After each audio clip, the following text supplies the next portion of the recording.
I happen to sit with the thing, the camera still catch me? See? You tell me when is it? Ready?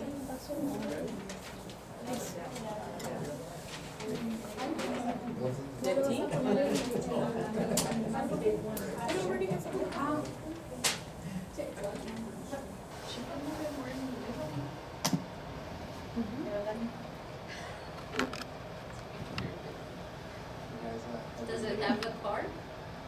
Yes. Ah, pues ¿sabes qué? Entonces hay que bajar el mantelito de atrás para que no tenga Y todas se van a esas ver manchas. las bullets, ¿saben qué? Las manchas esas feas. Es que sabe que ahora se ¿Lo prende baja? todo el sistema Cuando para que baje la pantalla. Es como una decoración. Los puntitos. Si la demás nadie se va a fijar en la pared, todos van a estar viendo Alfredo. Puse mi alarma. So, vamos a poner las 3:55.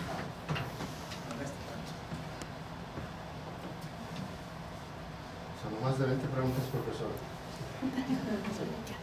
Bueno, pues, good afternoon, everyone. How are you?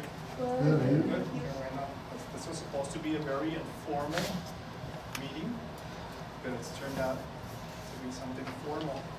So I'm gonna try to cover as much as I can, and so that way whoever watches the video, they can get something out of it.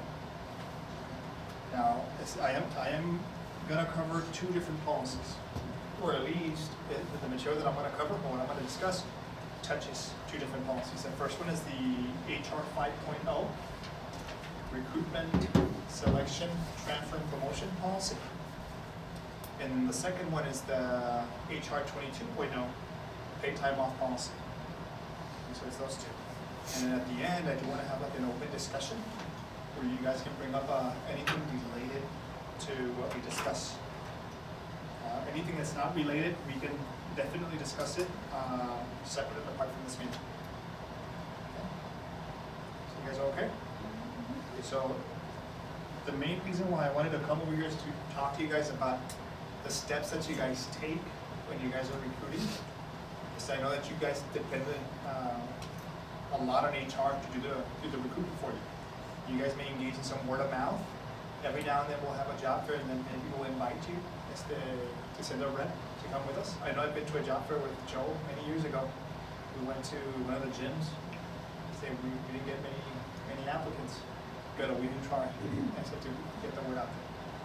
What you guys can control on your end is your review of the applications and the interview process. That's what you guys have full control over. And what I've seen recently is that we've had people that come in and they don't stay with us long. Right? We've had some that stay here for a couple of days.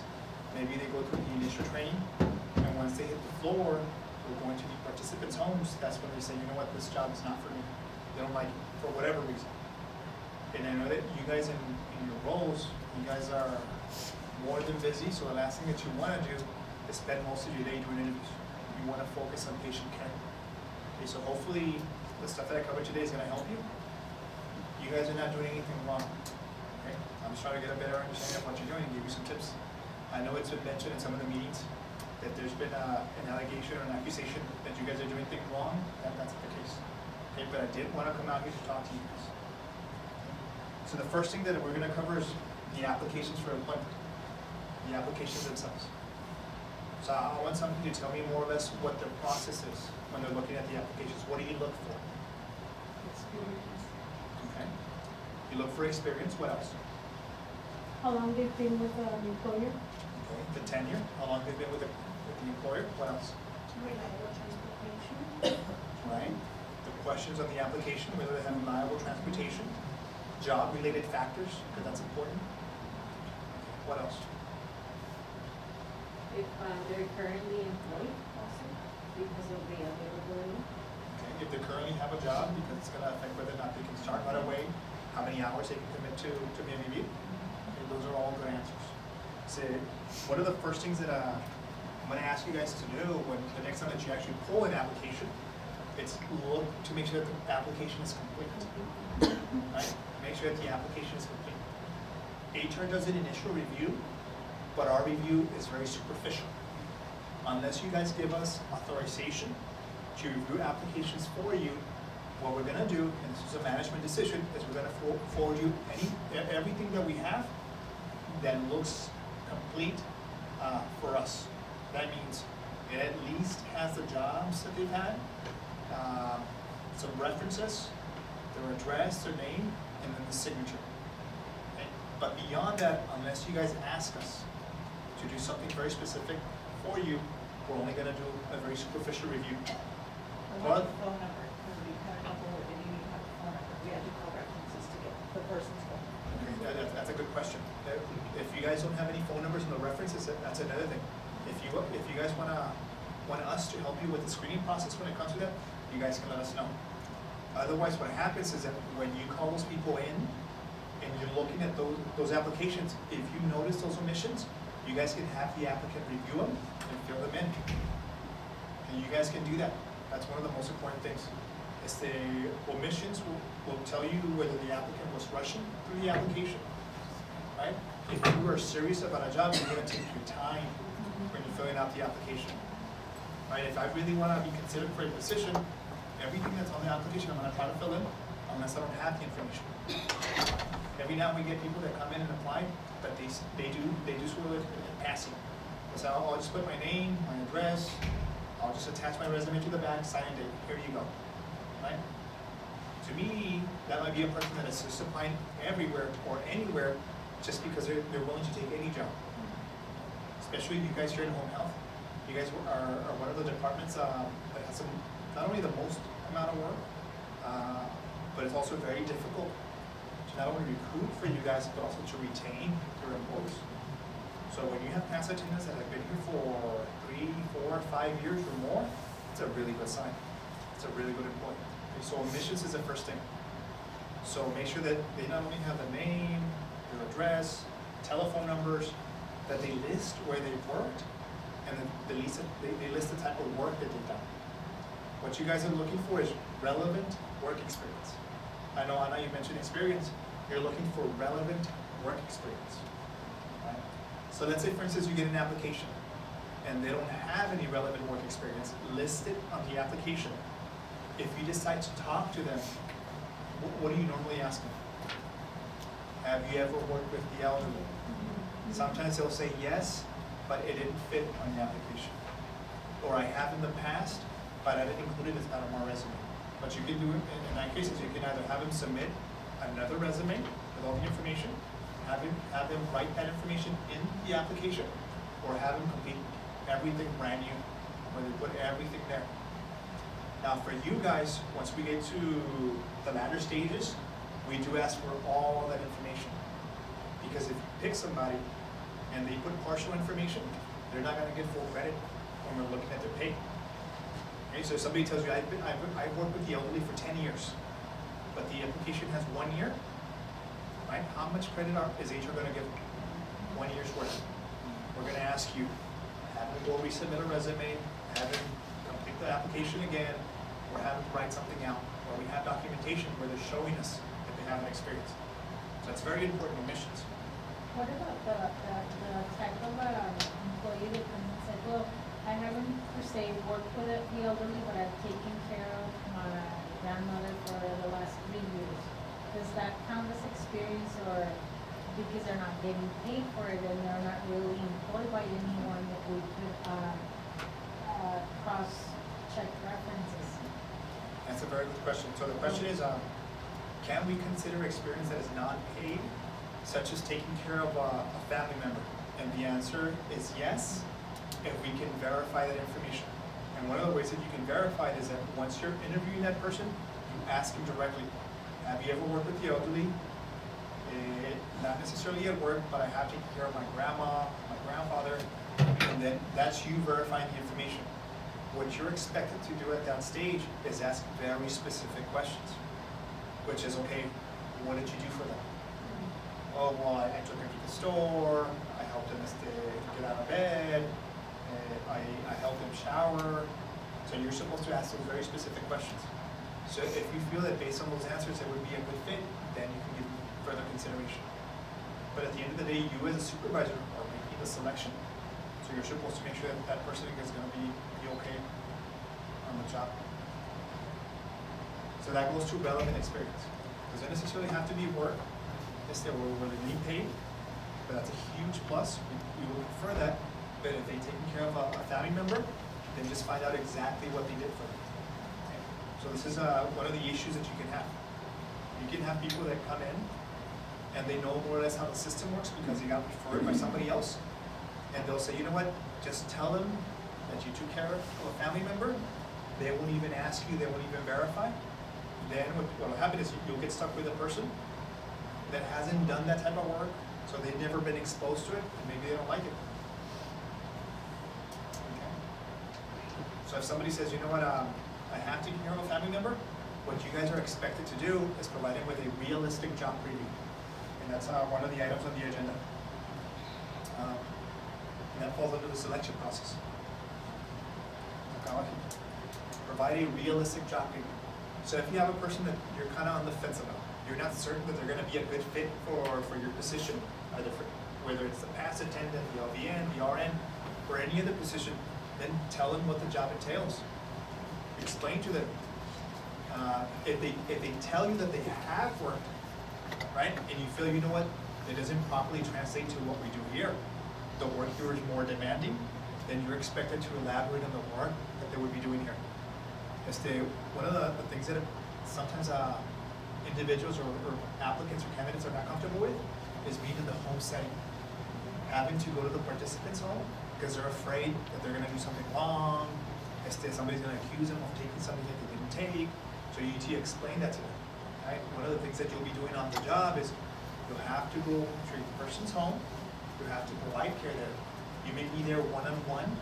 There's no guarantee that you're going to be there with a family member, so you're going to be in a situation where you need to be very careful what you do or what you say, right? Because you don't want to compromise yourself or the organization. Are you comfortable in that type of setting? Yes or no? If they say no, I'm not comfortable, then you can always ask them, what makes you uncomfortable? Well, I have a fear. If the candidate tells you, I have a fear that I'm going to be accused of taking something, or I've had an experience in the past. So if they start going down that line, then you can work with them. If you get to a point where either you don't feel comfortable or you notice, you know what, this person is just not gonna be a good fit, then you need to make that decision right then and there. Don't be in a hurry to fill the position. And you probably are saying, it's easy for you to say, right? Well, yes and no. Yes and no. Because even in HR, we've gone through those periods where we've had positions that are vacant for a few months.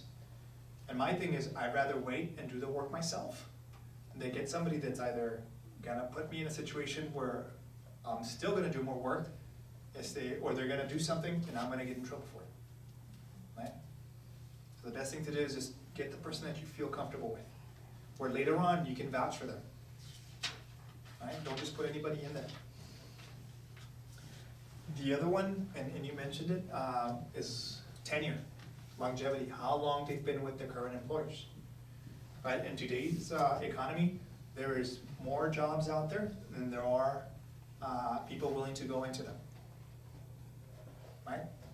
The unemployment rate is really low. Right? And there's more jobs out there for people. So if you may have somebody that's jumping from job to job, a few months here, a few months there, and if you fall in love with them, right, you're like, this is a perfect person, but you've seen this pattern, right? Don't think that they're gonna come in here and just fall in love with the job, okay?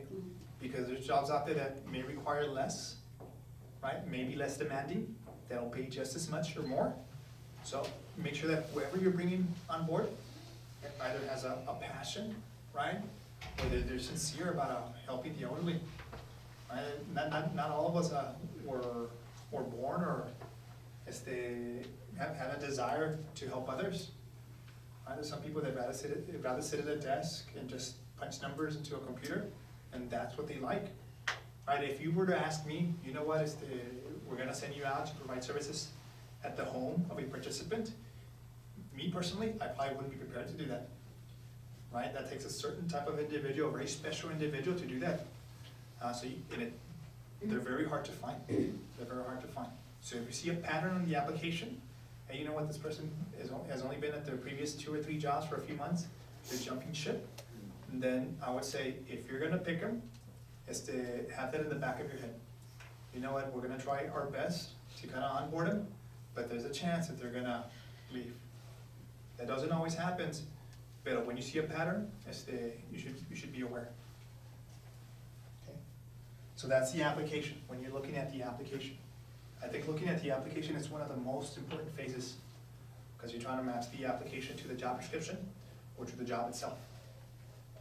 Another thing that you can do is that when you're looking at the application, take out the job description. Right? Look at what the job actually entails. There's some people that are very good at looking at the posting and just pasting whatever's in the posting into their resume. Okay? But when you do your interview, that'll come out, because you'll start asking them very specific questions, and that'll come out. Alfredo, just to clarify on that topic, because I think that some of the supervisors are under the impression, like for instance, if we receive an application, meaning that we need to interview. And what I'm hearing from you, that it is totally acceptable that if we don't consider this applicant meets the requirements that we are looking for, that it is more than okay not to consider this applicant for a potential interview. Correct. The way we have our current system set up is we are the department that kind of manages the flow of applicants and applications. Unless you guys ask us specifically to screen information for you, or only send you people that have X amount of experience, or unless you guys ask us to do that, we're gonna send you what we get. Okay? Now, one of the things that you guys should not see, you should not see applications that are missing signatures. So that's a big one. They have to make sure that they sign. So if you get an application that doesn't have a signature, you guys should let me know. But other than that, everything that you get should be what we receive. And you do have a discretion, Margarita. If you get an application and you don't feel that they will be a good fit, you don't have to interview them. Because sometimes we get applications that the time they lasted in the previous job is already a red flag for us, but since we still get them, and sometimes it might be only the applications available. So I guess just for me to clarify with the supervisors, as Alfredo is saying, if you feel this is not gonna be a good fit, well, don't do it, right? You don't have to. So I'm not telling you what to do, I'm telling you that you guys have the discretion. Do we have to write a note? Cause usually what we do, we write a small on a sticky, and why we didn't interview, do we have to do that still? I think that's a good thing, because you're letting us know. Usually we do. We'll have That's to- what I asked him, to sign and to give a reason why. Yeah, We are not why going to it interview, so we can wasn't- send it back to HR. Yeah. Oh, okay. The note was something I agreed in the past, because we were not interviewing them, and it was being sent back to HR. And they were like, oh, you're complaining you're not getting applications, but you're sending them back without a note. So then that's the reason why we were putting a note. The screening part, at one point you guys were screening everything, and we were getting almost very little applications. So the agreement was that you would only screen for the signature and the 1 year experience, and then everything else was up to us. So, and that's the reason why the screening wasn't that hard, and then we would do everything else. I don't know if there was a note taking on that, or, you know, the change of supervisors and all that, but that's why we were doing it that way. Okay, good. I'll tell you what the note does. So what the note does is exactly that. It lets us know that you've already reviewed the application and that you don't want to consider them any further. Now, the other issue there is, I guess, when you guys are communicating, when we have those senior manager meetings, right, and you guys are communicating to the rest of the group, we haven't hired, the way that I would recommend that you kind of put it forward is, you know what, we haven't, we received applications, but unfortunately, they don't meet our needs. As opposed to, we haven't gotten any applications. Because they're two very different things. One is, we've gotten applications that do not meet our needs, they're not qualified, we don't like them, we see things that are red flags for us. And the other thing is like, we haven't received anything. So there's a distinction. But if you guys put a note, it helps us, because we put them, and we archive them, and we won't pull them out. Absent the note, what you may end up finding is that we don't know whether or not you reviewed them, so we may end up sending them back to say, okay, I don't know if they reviewed them or not, let me send them back so they can take a second look. Okay, good. Okay, so that's the application. That's very important. Looking at the application is very important. There's some people out there that can look at an application and right away they know whether the person is not only meets the qualifications, but whether they're able to do some of the subtle work, right, the detailed work. They can just see by looking at the application, looking at the systems that they've done, how complicated the systems are, the employers, like if somebody puts down that they've worked at another facility that does a lot of the same work that we do, right away a manager or supervisor will say, you know what, they do the same thing that we do, that would be a good fit. Or the opposite, you know what, at that nursing facility, they really don't do anything, right? So that would be a hardest transition for them. They're gonna have to do transfers here, they're gonna have to go to a home, it's gonna be very difficult. So that's an art, that's something that the more you work with applications, the better you get at it. So with time, you guys will get there. Some of you might already be there, so. The second piece for the recruitment and selection is the interview process. Okay, the interview process. So as I understand it, you guys already have interview questions? Might you have a set of interview questions? Yeah. We ask that you do 2 types of interviews. The first one is structured, where you're asking the candidate basically the same questions, right? So you can gauge from applicant to applicant. So you're asking what type of experience, you'll ask everybody that you interview, what's your experience? That way you know, they can give you the same answer. Excuse me, they can answer the same question. Right, well, I don't have experience, I do have experience. How many years? So structured interviews, really do allow you to compare candidates. The other one is behavioral based. So you're looking at the past behavior, right? Sometimes people are not gonna be honest with you. But again, the more interviews you do, and the more comfortable you get with the interview process, the better you're gonna get at telling whether or not somebody's being completely forward with you, whether they're paltering the truth, whether they're kind of beating around the question, right? They're avoiding the question, or whether they're being honest. Right? The more interviews you do, the better you're gonna get. Right? Your radar, where you can determine your little lie detector test, you're gonna get better and better. But you have to do them. This is really important. So with behavioral based questions, you're asking them to describe past behavior. And this is very important, especially if you're looking for prior experience, like the 1 year of working with the elderly. So if you tell them, you know what, can you tell me about a time where you had to do X, Y, Z? They're gonna give you a response, and you can tell, well, that's not really how you do it. So they tell you know what, I've done everything. I've done transfers, I've taken blood pressure, and then you ask him, how have you done this day, the transfers? Tell us how you've done the transfers. And they tell you about a technique that you've never heard of, or that's completely unsafe. You're gonna be able to say, you know what, either this person is trying to pull my leg, or there's something fishy here. Either they've never done it, or they're just making stuff up. Okay? And it's happened to me. I've been in interviews, and we ask the person a question, and we know more or less because we do the work. And we'll say like, well, can you tell us more or less how much the employees are getting charged, or what was the cost of a XYZ product? And then the person will say an amount that's just crazy. It's either too low or too high, and then you're kind of left thinking like, oh, are they just making it up? So you ask them, you know what, was that the actual amount? Because we only pay X, Y, Z, and the person will correct themselves. You know what, maybe I'm getting confused, maybe I don't know. So you guys can do that. If they're not using the proper techniques, like for the transfer, or they gave you something that's completely off the wall, you guys can kind of say, you know what, I never heard of that, can you kind of tell me more about it? So that's one of the ways, is for them to describe past behavior. Now, why is this important? Because that lets you know if they can perform the job. If they've done it successfully in the past, right? What else? Maybe under that also, like an example of a situation maybe with a difficult patient, no?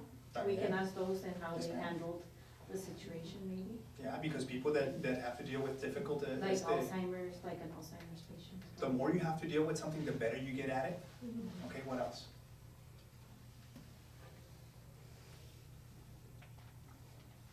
Because past performance is a pretty good predictor of future performance, exactly. So I'll give you a perfect example. So when I first started in HR, if you asked me to do like a performance appraisal, I was brand new to HR, and you asked me, I want you to evaluate this person. how good was I gonna be? Not so good. I was gonna be horrible, right? But the more I do it, and the more I look at the details, I learn, you know what? I can't just evaluate this person from one day to the next. I actually have to set expectations 6 months ago. I was supposed to set expectations 6 months ago, or I was supposed to set expectations a year ago. And then I have to plan to get there, right? So you learn things. It's the same thing with past performance. If somebody has done it in the past and they've been successful, there's a good chance that they're gonna be able to do it in the future. But in that case, you can't really base your decision for hiring that person, because you're using yourself as an example. You didn't know how to do a performance and so, evaluation of someone, so that person that interviewed you could have decided, I'm not gonna hire this person because he doesn't know how to do it.